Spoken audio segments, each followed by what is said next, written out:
حصلت معاك قبل كده ان انت تبقى نايم بتحلم بإزازة بيرفيوم كلاكيت اول يوم، تصحى من النوم فتلبس وما يبقاش عندك اي مشوار تروحه وتقرر ان انت تروح تشتري الإزازة دي؟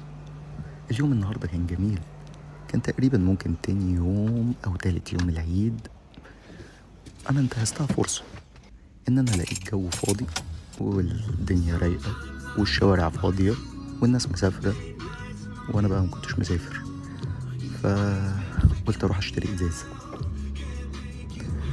رايح في الطريق، بس هو ده كل اللي انا عايزه اقول لكم المشوار ده عشان اروح ما توفقش في المشوار، لان المحلات طبعا كالعاده قافله في العيد.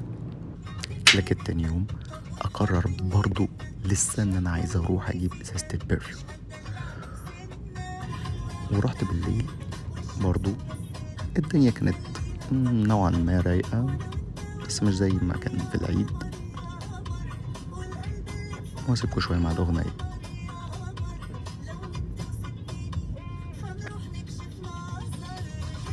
وصلت بقى محل المزاج. اهو المزاج ده بقى اللي انا هروح اجيب منه الازازه. خدت الازازه، هي كانت من اتينا سان فرانسيسكو، بس خدتها معايا بقى الشغل. انا طول الليل برش منها، بس خدتها معايا الصبح برضو عشان اجربها بقى صبح وبالليل واشوف بقى الاداء بقى والدنيا عامله ايه. وهحكي لكم عنها كل حاجه بالتفصيل في اخر الفيديو. رشيت منها الساعه 2. وصلت المشوار بتاعي، مش حاسس ان هي واضحه قوي. 2:15 قلت ارش تاني، ايه المشكله ما انا معايا الازازه. الازازه دي لو قعدت ارش منها بالمنظر ده انا في يومين يعني حرفيا شبه خلصت الشوية دول. حطيتها جنب ازازة المية لان انا تقريبا كنت بشربها زيها. خدتها معايا تاني يوم برضه وقعدت ارش منها. لا، ازازة جميلة قوي، بس هي الفكرة كلها ان هي لو قعدت ارش منها كده على اخر الاسبوع هتكون خلصت. بس انا قررت بقى ان انا اخد ازازة تانية اجربها برضه. كنت جايبها معايا باربر، وبرضه خدتها معايا الشغل،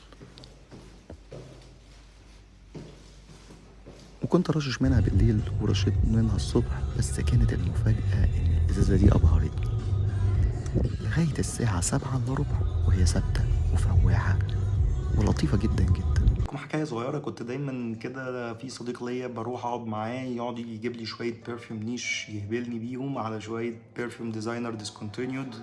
رحت قابلته اول يوم العيد، رش لي رشه كده من ازازه بيرفيوم مصري. وانا يعني ايه، مش قوي يعني، انا قاعد جاي ترش لي مصري، انا ممكن اشم في اي حته، فده اللي يعني جه في بالي يعني. بس المهم ان انا اشم، مهما اشم ارجع للازازه دي واشمها، انا بنام احلم بيها. روحت وانا مقرر ان انا اشتري ازازه البرفيوم دي. المهم رحت خدت منه الازازه، وكنت ناوي اخد الازازه دي اشتريها وامشي، وما كنتش ناوي اجيب حاجه تانية. بس هو راجل جميل قوي فوراني بقى حاجات تانية في نفس البراند برضه، فعجبتني. فجبت استرا.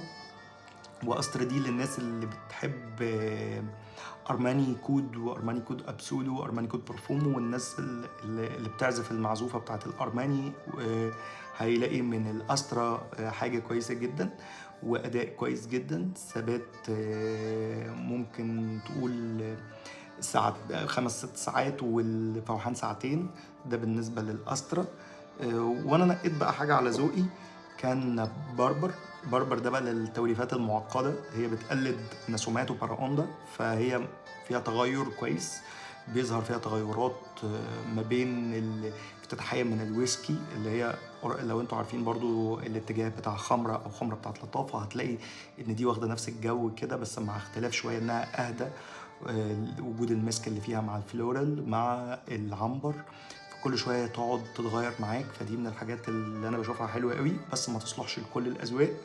لان هي توليفه معقده شويه للناس اللي بتحب البرفيوم النيش، فيروح للبرفيوم دي على طول.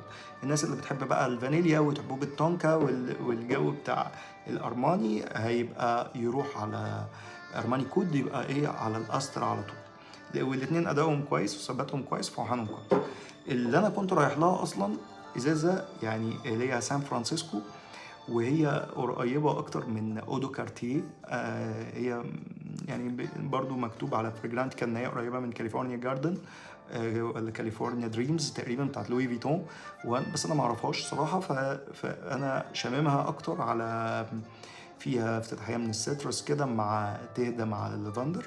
بس هي ريحتها حلوة بالنسبة لي جدا، بس أدائها زيرو، مفيش اداء، ثبات مفيش، فوحان مفيش. فانا بشرب منها، يعني انا باخدها اقعد اشرب منها، امسك كده الازازه اقعد ارش ارش ارش. انا بقى بالنسبه لي حلوه ولطيفه. ليه بقى؟ لان انا عايز اقول لكم ان براند اتينا ده كل اللي اقدر اقوله ان هو قيمه مقابل سعر. يعني انا باخد بالفلوس دي شويه برفيوم حلوين، كاداء كويسين، كريحه حلوه، كحل نظيف، كباكنج شكله مش وحش، مقبول. ده اللي اقدر اقوله عنها. متسجل فريجرانتيكا او مش متسجل، مش هي دي المقياس بتاعنا. بعد كده نبقى نتكلم على ايه المقياس او بتاع البرفيوم وازاي نقدر نحدد البرفيوم دي اذا كانت هي تصلح ان انت تحط الازازه دي ولا لا تصلح.